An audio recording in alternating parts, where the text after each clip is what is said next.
Hi சொந்தங்களே, அஸ்ஸலாமு அலைக்கும். இன்றைக்கி நம்ம வீடியோவில் என்ன பார்க்க போகிறோம் அப்படின்னு சொன்னாக்கா, பைப்பிங் எப்படி நம்ம ஸ்டிச் பண்ணுறது அப்படின்னு சொல்லி பார்க்க போகிறோம்.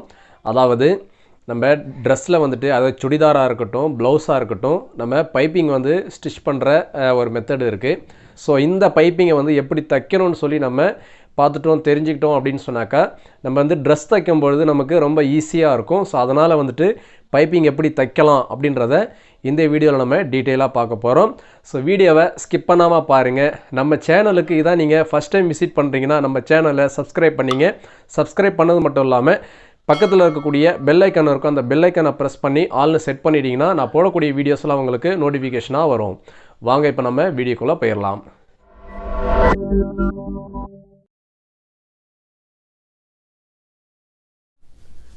இப்போ நம்ம பைப்பிங் கொடுக்கறதுக்காக வேண்டி ஒரு கிளாத் எடுத்துருக்கிறேன். சாதாரணமாக ஒரு லைனிங் கிளாத்தாக இருந்தால் கூட பிரச்சனை இல்லை. நீங்கள் உங்கள்கிட்ட என்ன கிளாத் இருக்கோ அந்த கிளாத் எடுத்துங்க. இப்போ இந்த மாதிரி நம்ம கிளாத் எடுத்துகிட்டு ரெண்டாக மடிச்சிக்கிறோம். ஸோ ரெண்டாக மடிச்சுட்டு நம்ம என்ன செய்கிறோம்னாக்கா, ரவுண்ட் ஷேப்பில் ஒரு நெக்கை வந்து கட் பண்ணிக்கலாம். இது வந்து ட்ரைனிங் எடுக்கிறதுக்காக நீங்கள் எப்படி வேணால் கட் பண்ணிக்கலாம். நீங்கள் மெஷர்மெண்ட் வச்சு தான் கட் பண்ண அவசியம் இல்லை. உங்களுக்கு தேவைப்பட்டால் நீங்கள் மெஷர்மெண்ட் கழுத்தோடைய அகலம், கழுத்தோடைய இறக்கம் இதெல்லாம் வச்சு கூட நீங்கள் கட் பண்ணிங்க. நம்ம ட்ரைனிங் எடுக்க போகிறதால நம்ம இந்த மாதிரி ரஃபாகவே ஒரு ரவுண்ட் ஷேப்பில் நெக் வந்து நம்ம கட் பண்ணிக்கலாம். ஸோ இப்போ நம்ம நெக் வந்து கட் பண்ணிட்டோம். இப்போ இந்த மாதிரி நெக் கட் பண்ணிவிட்டு, இப்போ இது பார்த்தீங்கன்னா டபுள் கிளாத்தாக இருக்குது. ஸோ டபுள் கிளாத்தாக இருக்கிறதால நம்ம ரெண்டுத்தையும் ஃபஸ்ட்டு இது மாதிரி ஒட்டிடலாம். அதை ரெண்டுத்தையும் ஒட்டுறதுக்கு நம்ம ஓரத்தையில் போட்டு ரெண்டுத்தையும் நம்ம அட்டாச் பண்ணிவிடுவோம். ஏன் அப்படின்னு சொன்னாக்கா, நம்ம இப்போ ஒரு லைனிங் ப்ளவுஸ் தைக்கிறோம் அப்படின்னாக்கா, ஒரிஜினல் ப்ளஸ் லைனிங் ரெண்டுத்தையும் நம்ம இந்த மாதிரி தான் அட்டாச் பண்ணிவிட்டு தான் நம்ம நெக் வந்து ஸ்டிச் பண்ணுவோம். ஸோ அந்த அடிப்படையில் கொஞ்சம் ஸ்டிப்னஸாகவும் இருக்குன்றதால தான் நம்ம டபுள் கிளாத்தாக எடுத்தோம். இப்போ நம்ம இந்த நெக்கில் ஃபுல்லாக பார்த்தீங்கன்னா ஓரத்தையில் போட்டு ரெண்டுத்தையும் அட்டாச் பண்ணிட்டோம். இப்போ இதுக்கப்புறம் நம்ம பைப்பிங் வச்சோன்னு சொன்னாக்கா நமக்கு இன்னும் ஃபினிஷிங்காக இருக்கும். இப்போ நம்ம பைப்பிங் கொடுக்கறதுக்காக வேண்டி கான்ட்ராஸ்டான கலரில் நம்ம வந்துட்டு கிளாத் எடுத்துக்கலாம். நம்ம கான்ட்ராஸ்டான கலரில் பைப்பிங் கொடுக்க கிளாத் எடுத்துருக்குறோம். இந்த கிளாத் பொறுத்தவரை பார்த்தீங்கன்னா இது வந்து ஸ்ட்ரைட் பீஸு, இது பார்த்தீங்கன்னா குறுக்க பீஸு. ஸோ நம்ம எப்படி போடணும்னு சொன்னாக்கா, பைப்பிங் பொறுத்தளவுக்கு கிராஸ் பீஸாக தான் போடணும். ஸோ அதை கனெக்ட் பண்ணி நீங்கள் கிராஸாக வந்துட்டு கட் பண்ணிவிடுங்க. இப்போ நான் வந்து கிராஸாக கட் பண்ணிக்கிறேன். குறுக்க பீஸும் போடக்கூடாது, ஸ்ட்ரைட் பீஸும் போடக்கூடாது, கிராஸாக போடணும். ஸோ இந்த மாதிரி பாருங்கள், கிராஸாக நம்ம வந்து நெக்குக்கு எவ்வளோ தேவைப்படுமோ அந்த அளவுக்கு நம்ம பீஸ் வந்து எடுத்துக்கலாம். ஒரே லென்த்தாக உங்களுக்கு கிளாத் இருந்துச்சுன்னா நீங்கள் எடுத்துக்கலாம். மேக்ஸிமம் நம்ம ஜாயின் போடுற மாதிரி தான் வரும். ஸோ அதனால் நம்ம 2 ரிப்பன் நம்ம வந்து கட் பண்ணியிருக்கிறோம். ஸோ 2 ரிப்பன் இந்த மாதிரி கட் பண்ணிவிட்டு கிராஸ் பீஸில் இந்த மாதிரி ஜாயின் பண்ணிக்கிறோம். இது மாதிரிலாம் எப்படி ஜாயின் பண்ணணும்னு சொல்லி நம்ம ஏற்கனவே இதுக்கு முன்னாடி போட்ட வீடியோஸ்லாம் பார்த்தீங்கன்னா, கிராஸ் பீஸ் எப்படி ஜாயின் பண்ணணும், கிராஸ் பீஸ் எப்படி ஓரம் அடிக்கணும் அப்படின்றத, ஓரத்தையில் போடணும் அப்படின்றத டீட்டெயிலாக நிறையா வீடியோ போட்டிருக்கிறோம். அந்த வீடியோலாம் பார்க்கணுன்னா கீழே டிஸ்கிரிப்ஷனில் லிங்க் கொடுத்துருக்கிறேன், பார்த்து தெரிஞ்சுங்க. இப்போ இந்த மாதிரி ஜாயின் பண்ணிவிட்டு இந்த ஜாயிண்ட்டை வந்து ஓப்பன் பண்ணி நல்லா இந்த மாதிரி தேய்ச்சி விட்டுருங்க. முக்கியமாக இந்த மாதிரி தேய்ச்சி விட்டுட்டு இப்போ நம்ம ஓரத்தில் இந்த மாதிரி ஒரு 1/4 இன்ச்சு மடித்து ஓரத்தையில் போடுங்க. இந்த மாதிரி ஓரத்தையில் நீங்கள் போடும்பொழுது நான் விரல்களை எப்படி வச்சுருக்கிறேன்னு பாருங்கள். ஸோ இந்த மாதிரி வச்சு நீங்கள் அப்படியே ஓரத்தையில் வந்துட்டு நீட்டாக போட்டுக்கலாம். அதே மாதிரி நீங்கள் துணியை வந்துட்டு ஒரு லெவல் தான், நீங்கள் ஸ்டார்டிங்கில் என்ன லெவலில் மடிக்கிறீங்களோ அதே லெவல் தான் கடைசி வரைக்கும் வரணும். அதிகமாக மடிச்சிடக்கூடாது, மெலிசாக மடிச்சிக்கணும். இப்போ இந்த மாதிரி ஒன் சைடு மட்டும் நம்ம தையல் போட்டுட்டு, நம்ம தையல் போட்டோம் இல்லை, அதிலேருந்து பார்த்தீங்கன்னா 3/4 இன்ச், கரெக்டாக 3/4 இன்ச் அளவில் நம்ம அளந்துட்டு நீங்கள் டேப் வச்சு கூட அளந்துட்டு அதுக்கப்புறம் நீங்கள் எக்ஸஸாக இருக்கிற பீஸை வந்து நீங்கள் கட் பண்ணிடலாம். இப்போ இந்த மாதிரி நீங்கள் ஒரு 3/4 இன்ச் அளவுக்கு மட்டும் வைங்க. அப்போ தான் நமக்கு பைப்பிங் வந்து கரெக்டாக வரும். அதாவது ஸ்டிச் பண்ணிட்ட பிறகு உங்களுக்குள்ளே வந்து எக்ஸ்ட்ரா வந்து எந்த துணி இல்லாமல் கரெக்டான ஒரு மெஷர்மெண்ட்டில் இருக்கும். ஸோ அதனால் நீங்கள் வந்துட்டு இந்த மாதிரி வந்து ஒரு 3/4 இன்ச் அளவுக்கு நீங்கள் கனெக்ட் பண்ணி எக்ஸஸாக இருக்கிற பீஸை வந்து கட் பண்ணிவிடுங்க. உங்களுக்கு ஒரு டவுட் வரலாம், இப்போ நம்ம கட் பண்ணும்பொழுது அந்த கிராஸ் பீஸ் நம்ம கட் பண்ணும்பொழுது கரெக்டான அளவில் நம்ம கட் பண்ணிட்டோம்னா இந்த மாதிரி நம்ம எக்ஸ்ட்ரா கட் பண்ண தேவையில்லையே அப்படின்னு நீங்கள் நினைக்கலாம். ஸோ எதுக்கு அந்த மாதிரி நம்ம கட் பண்ணலாம் அப்படின்னு சொன்னாக்கா, நம்ம ஸ்டிச் பண்ண பிறகு கொஞ்சம் வந்து டிஃப்ரெண்ட் வர வாய்ப்பு இருக்குது. ஸோ அதனால தான் வந்து நம்ம ஸ்டிச்சிங் பண்ணிட்ட பிறகு ஓரத்தையில் போட்டு நம்ம மடித்து தைச்சிட்ட பிறகு நமக்கு அது கரெக்டாக வெட்டும்போது கரெக்டாக வரும். நல்லா பாருங்கள், நம்ம 3/4 இன்ச் கரெக்டாக கட் பண்ணியிருக்கிறோம் பாருங்கள். இப்போ இந்த 3/4 இன்ச்சில் நீங்கள் 1/4 இன்ச்சு தைச்சிட்டிங்க அப்படின்னு சொன்னால் மீதி 1/2 இன்ச்சு தான் இருக்கும். அந்த 1/2 இன்ச்சை நீங்கள் இந்த மாதிரி ஃபோல்டு பண்ணி உள்பக்கமாக மடிச்சிட்டிங்கன்னு சொன்னால் உங்களுக்கு பைப்பிங் வந்து பர்ஃபெக்டாக வந்துடும். ஸோ இப்போ நம்ம தைச்சிடலாம். இப்போ கரெக்டாக 1/4 இன்ச் கனெக்ட் பண்ணி நம்ம அப்படியே ஸ்டிச்சிங் பண்ணிகிட்டே வந்துடலாம்.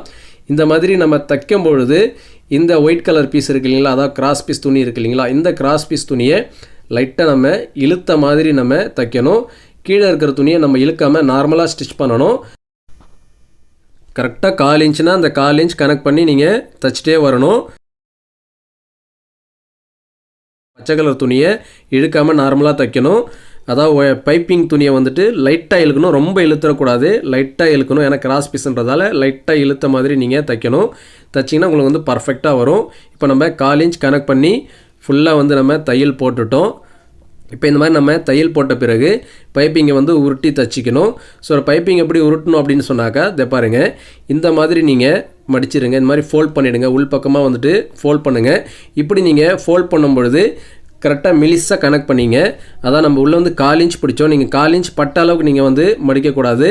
அதை விட 1/4 இன்ச்சை விட அந்த உள்ளே இருக்கிற அந்த துணி இருக்கு இல்லைங்களா, அந்த துணியை சேர்த்து நீங்கள் மடிச்சிங்கனாக்கா உங்களுக்கு வந்து பைப்பிங் வந்து திக்னஸாக தெரியும். ஸோ அதனால் இந்த மாதிரி ஒரு நூல் பைப்பிங் ரேஞ்சில் உங்களுக்கு தெரிகிற அளவுக்கு பைப்பிங்கை வந்து மடிச்சிங்க.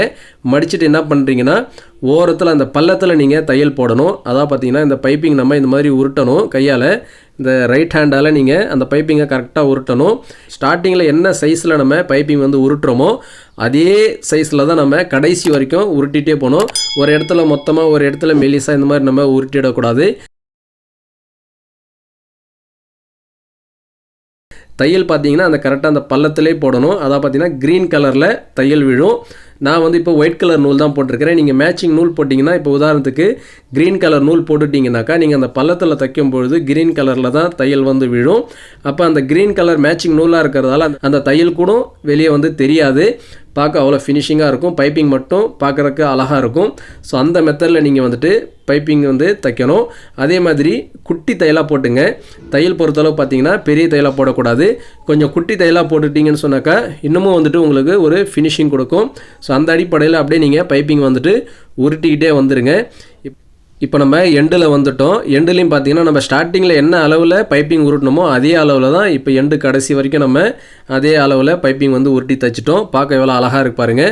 அவ்வளோதான். இந்த மெத்தடில் தான் வந்துட்டு பைப்பிங் வந்து ஸ்டிச் பண்ணுற மெத்தடு. பைப்பிங் பொறுத்தளவு பார்த்தீங்கன்னா கான்ட்ராஸ்டான கலரில் பைப்பிங் வச்சோன்னு சொன்னாக்கா பைப்பிங் வந்து தனியாக தெரியும். ஸோ சேம் கலர்லையும் பைப்பிங் வைக்கலாம். கான்ட்ராஸ்டான கலரில் பைப்பிங் வைக்கும் பொழுது இன்னும் கொஞ்சம் நமக்கு செப்பரேட்டாக தெரியும். இப்போ மேலே எந்த அளவுக்கு வந்து ஃபினிஷிங்காக இருக்கோ அதே மாதிரி உள் பக்கமும் நீங்கள் பார்த்தீங்கன்னு சொன்னாக்கா நமக்கு கரெக்டாக எக்ஸ்ட்ரா எதுவும் துணி இல்லாமல் கரெக்டாக இருக்குது பாருங்கள். தையல் அடக்கமாக நமக்கு அந்த துணியெல்லாம் கரெக்டாக இருக்குது. ஸோ இப்போ நம்ம டோட்டலாக வந்து ஃபினிஷிங் பண்ணிட்டோம். ஸோ இந்த பைப்பிங் மெத்தட் வந்து நல்ல ட்ரைனிங் எடுத்துங்க. நல்லா ட்ரைனிங் எடுத்திங்கன்னா நீங்கள் ப்ளவுஸ் தைக்கும்போதும் சரி, சுடிதார் தைக்கும் பொழுதும் சரி உங்களுக்கு ரொம்பவே யூஸ்ஃபுல்லாக இருக்கும். ஸோ நல்லா வந்து ட்ரைனிங் எடுத்துங்க. இந்த வீடியோவில் பைப்பிங் எப்படி வைக்கணும் அப்படின்னு சொல்லி தெரிஞ்சிருப்பீங்க.